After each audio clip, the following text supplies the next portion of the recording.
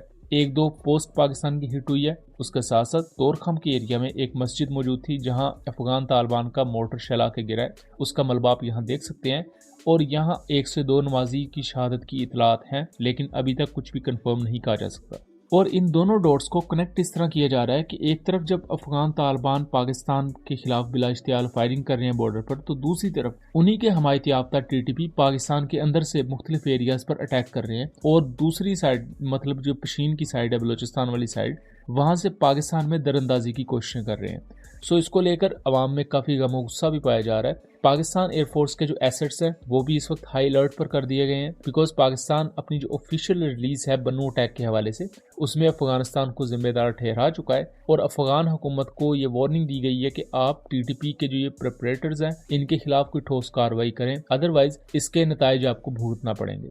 इसी के साथ साथ सोशल मीडिया पर एक नैरेटिव है कि पाकिस्तान अफगानिस्तान के अंदर इन्वेड कर चुका है 40 किलोमीटर अंदर या तोरखम से आगे जो अफगान टेरिटरी है पाकिस्तानी फोर्सेज ने वहां कब्जा कर लिया है। सेम वैसा ही नैरेटिव फ्लोट किया गया 6 से 7 मार्च के दरमियान अफगान साइड से, खास तौर पर मैं काबुल फ्रंट जैसे मीडिया एजेंसीज की बात करूं जो अफगान तालिबान के माउथ पीसेज हैं, उन्होंने भी सेम ऐसा ही क्लेम किया था कि अफगान तालिबान पाकिस्तान में दाखिल हो चुके हैं और उन्होंने मुख्तलिफ एरियाज़ को अपने अंडर ले लिया है। तो दोस्तों ये दोनों किस्म के नैरेटिव कि तालिबान पाकिस्तान में दाखिल हुए हैं या पाकिस्तान अफगानिस्तान में दाखिल हुआ है, ये थोरली रबिश हैं, इनमें कोई सच्चाई नहीं है। अब ऐसे नैरेटिव फैलाने का मकसद प्रोपेगेंडा बेसिस के लिए होता है, अपने नैरेटिव को प्रोपेल करने के लिए, क्योंकि अफगान साइड ने जब सबसे पहले ये प्रोपेगेंडा लॉन्च किया कि वो पाकिस्तान में इन्वेड कर चुके हैं तो पाकिस्तानी साइड पर भी बहुत से लोगों ने उसका काउंटर प्रोपेगेंडा लॉन्च कर दिया कि जी हम आपके मुल्क में दाखिल हो चुके हैं। हालांकि दोनों चीज़ें सही नहीं है। जो चीज़ सही है वो मैं आपको यहाँ दिखा रहा हूँ और जो चीज़ें कही हैं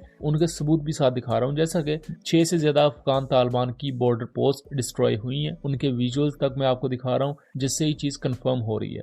लेकिन ये जो एक दूसरे के मुल्क में कब्जे की बातें हैं, ये एग्जैजरेशन है और ये बिला वजह बातों को तूल दिया जा रहा है। और इन्हीं चीजों को और ऐसे नैरेटिव को ही यूज करते हुए इंडियन मीडिया प्रॉपर ये नैरेटिव अपना रहा है कि पाकिस्तान और Afghanistan all and out war की तरफ चले गए हैं और ये हो गया है और वो हो गया है। कुछ इंडियन मीडिया हैंडल्स ने तो यहाँ तक क्लेम कर दिया हुआ है कि पाकिस्तान ने अपने न्यूक्लियर वेपन्स भी निकालने हैं। सो दोस्तों, ऐसा कुछ नहीं है, अच्छे की उम्मीद रखनी चाहिए। एंड 1 से 2 दिनों तक हमें पाकिस्तान और अफगानिस्तान एक दूसरे को डिप्लोमेटिकली इंगेज करते हुए नजर आ सकते हैं, क्योंकि अगर अफगान तालिबान ने यहाँ अकल के नाखून ना लिए तो नताइज उनके लिए काफी ज्यादा बुरे हो सकते हैं और वो कहीं ना कहीं अफगान साइड पर नजर भी आ रहा है। सो दोस्तों, ये था एनालिसिस। उम्मीद करता हूँ चीजें क्लियर रही होंगी। वीडियो पसंद आई हो तो इसे ज्यादा से ज्यादा शेयर कीजिएगा ताकि इस आगाही को आगे फैलाया जा सके। मिलेंगे अगली वीडियो में, तब तक के लिए अल्लाह हाफिज।